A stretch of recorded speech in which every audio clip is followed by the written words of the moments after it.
I'm Hilary. I'm Davita. We're the two Pilates chicks. We're here in our studio in Los Angeles.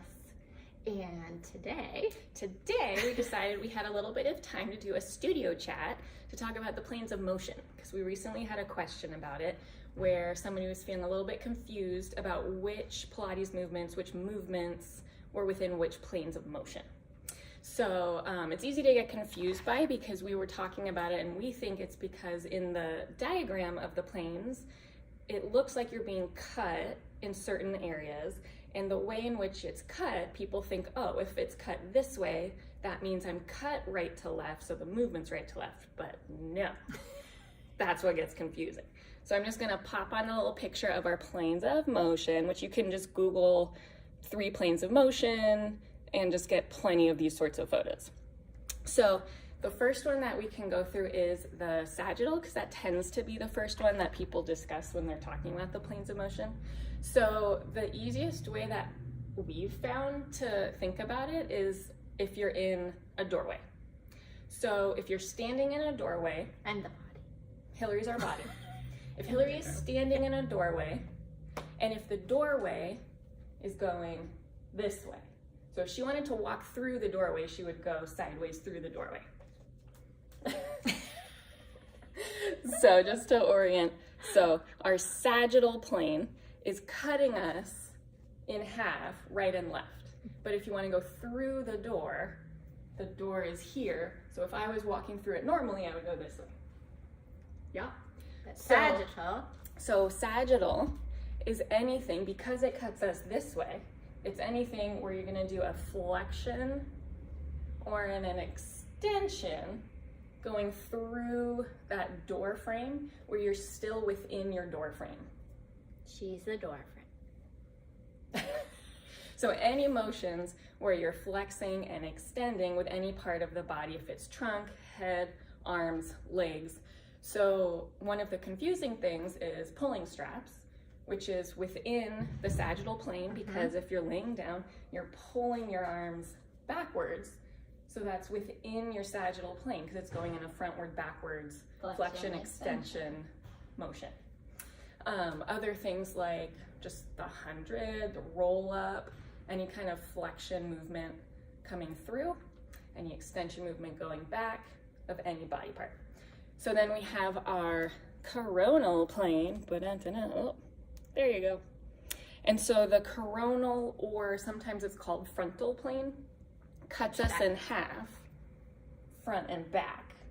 So now we have our front half and our back half, but that doesn't mean that we're moving front and back.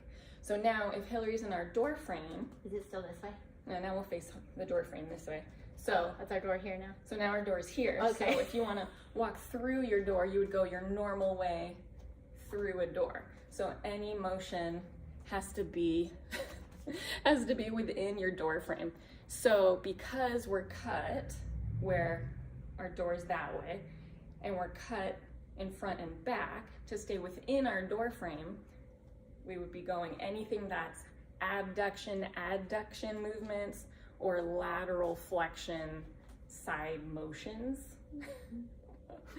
And so in Pilates movements, this would be our short box side movements, our standing arms on the Cadillac for that open side stretch.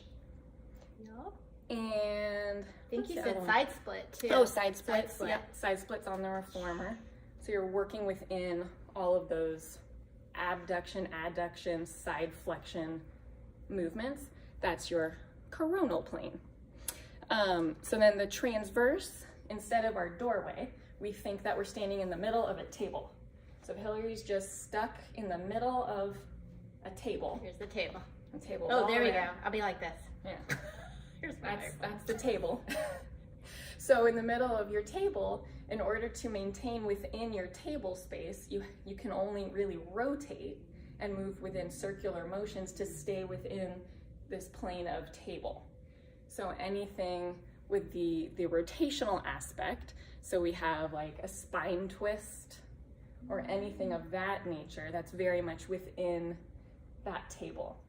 And the other thing to remember is that these planes are not two-dimensional.